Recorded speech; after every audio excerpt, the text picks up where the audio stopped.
Happiness, if you're new here today, and I have a guest with us here today, Charlie. Charlie is a happiness expert, is that right? That's a lot of pressure. Okay, there's a lot of pressure there. Let's welcome Charlie, everybody, and thank you for being here. Pepperdine being represented here today. You work at Pepperdine, and tell us what you do. So I actually oversee our international programs operations there, so our study abroad campuses around the world. And I teach a couple of classes as well. Excellent. And you also were part of the church years ago, I think, and then left and then came back. And yes. So I was a student at Pepperdine. I won't say how long ago. And it was when it was under Malibu Prez, and I was the college intern for 2 years. Oh, wow. Yeah. Excellent. All right. Now, the reason why we have you here today is because we found out that you're doing your PhD on joy, and we will also say joy and happiness. And so what led you to that? So the decision to do that as a dissertation topic, it started a long time ago. I started journaling 30 years ago, and this is like a kind of a weird fun fact, but I've journaled every day for 30 years, right? And when I first started, it was October of 1995, I, that day, for whatever reason, gave myself a joy score. So it was like, how joyful am I today, 1 to 10? Yeah. And I did it the next day, and I did it the next day, and have literally done it every single day. And then I have an economics background, and then I love data. And so at some point I realized... So you have an economics background, and you still are a happy person. Okay, all right. Okay. Well, depending on the stock market. Yeah. So I had realized I have all this data on myself, and so I started I created a spreadsheet, and I did all this kind of crunching of my seasons of joy. And then eventually, when I came to start my PhD journey, I needed a topic, and I was like, that's the topic. That's it. Okay.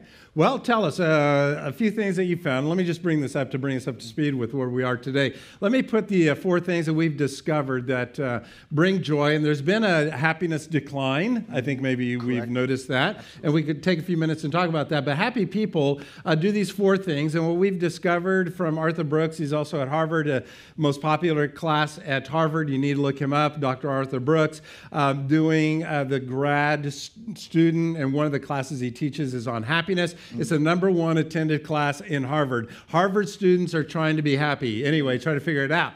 So what we've been looking at, and I've used this as a guide, that happy people are at peace with these things or have these 4 things. So you may want to write these down, but they practice their faith. That's one thing he discovered. Wherever you are, they practice their faith. And what we're looking at here today is community. Basically, they're close to their families, and they have friends, and then we'll get into in the next couple of weeks, they get meaning from their work. They have purpose. But we're focusing in on community or people and how important people are in our lives. So, of course, families, and this is a huge topic, our families and our friends have influenced us.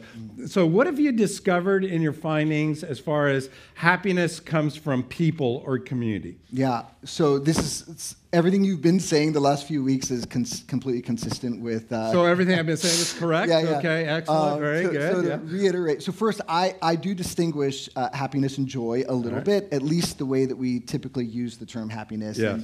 And oftentimes, that's a little bit more like ephemeral or kind of temporary, oftentimes even like pleasure-based. So it feels good, therefore, I'm happy. Whereas joy, I think, the way that I've studied it is more dispositional, it's more durable, it's something that is not necessarily dependent on our external circumstances.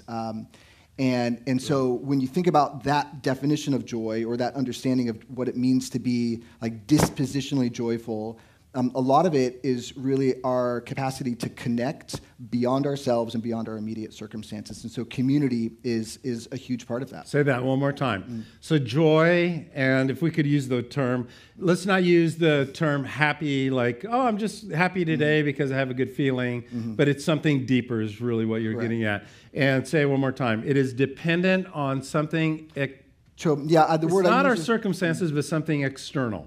Yeah, so it's a transcendent thing. Okay. So to kind of back up, the word happiness, the etymology it comes from a Norse word hap, which is the same word for like happenstance, and hap means like luck or it's kind of what happens to you. Okay. Right? So happiness is oftentimes like it's externally triggered.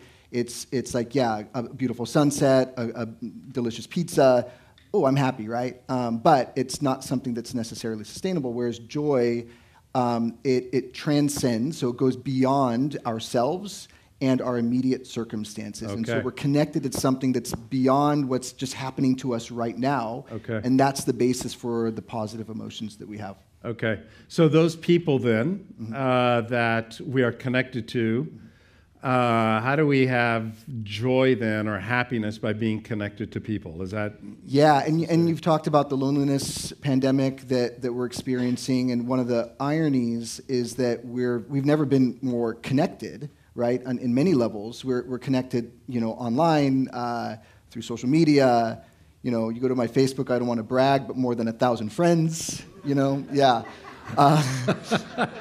But of course, those friends are not real friends, right? Like we don't. Oh no, for me they are. Oh, they're yeah, they're real. All eight real. of them. No, and so sorry. And so we're connected. We have these like acquaintances, but at the same time, we're dealing with these declining levels of mental health. A lot of that's really attributed to loneliness.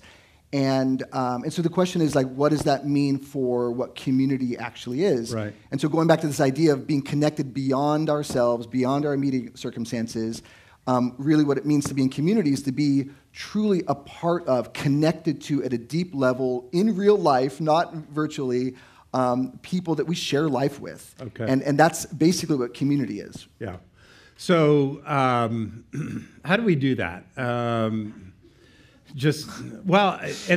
I say that also in Malibu is so difficult to connect with people because geography is an issue around here. People living on the west side versus this side, and then we have a lot of people in Calabasas, in Agoura Hills, and then also, Agoura, and then Thousand Oaks, and so forth. People driving from a lot of distances.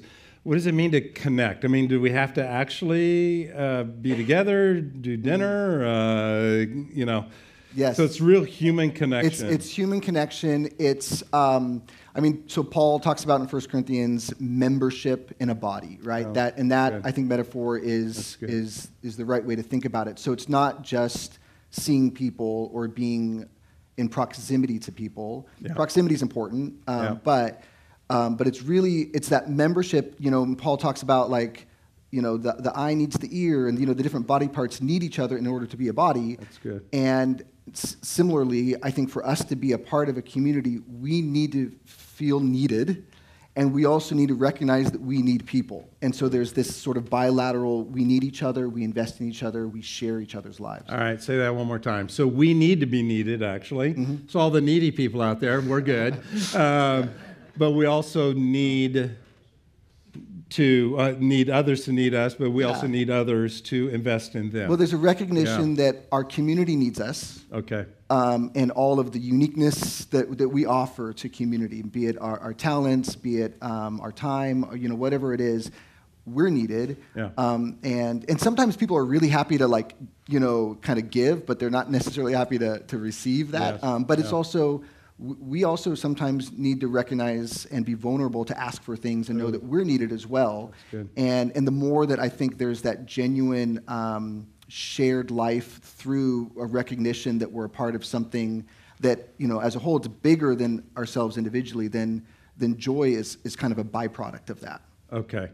So, you're not getting it to just, to be happy or whatever, like using people in a sense, but you're investing in people. So when you give of yourself to others, as well as receiving from the people around us. Exactly, yeah. It's the term they use in research is pro-social, meaning it's as you invest in others, trying to help others, then sometimes it can be hard and sometimes it can be inconvenient, but the goal is really that community, and then the byproduct of that, what happens because of that is heightened levels of joy that again is not necessarily dependent on just That's really good. The weather today or whatever. That's great. So when Jesus said, "I will build my church," the word is ekklesia, which means a gathering of people, not a building. It's not I went to church, but what Jesus was doing was fulfilling our deepest need at that point, that we need to gather together as a group of people and connect with the people in our in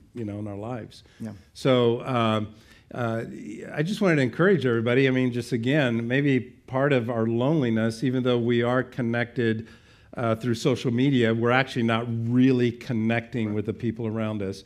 And this is something, I don't know what you could say for us, and as you're also talking and connecting with a lot of Pepperdine students, it's easy to stay in your dorm room or not really connect with other people. What we would say is to get out of the seats and take a step and connect in community, not go to church in a sense. So Jesus was meeting that deepest need for us as human beings. Absolutely, yeah. Because we have a tendency, I went to church. Yeah, I went to church. It's a rhythm that we're a part of, or even when we're around people, we're looking at our phone, or and I understand, sometimes it's awkward, to be around people for the first time. I'm very conscious with the first-year students at Pepperdine. They're coming in. Many of them, they're from other parts of the U.S. They don't know people. Yeah. And actually, I always recognize it's not simply that they don't know people. It's that people don't know them. And that's hard as well, to be in an environment where you're not known. Yeah. And so the more that you're able to enter into a place, actively and intentionally try to know other people, but hopefully, and this is, I think, the responsibility of the church, is also be an environment where people are also trying to know you, then that community ends up building and becoming amazing. Awesome. Yeah, a lot of you are new to the church, and some of you have been here 100 years. Some of you, this is your first Sunday. We just want to encourage you to connect. Ultimately, our goal is that we create community, and the church is a gathering of people, a body of people, where we're engaged in each other's lives. And the byproduct of that is joy. Is that what the findings are saying? Is 100%. That true? 100% guaranteed? Yeah. All right. Let's give Charlie a hand. Thank you so much, man. Thank you.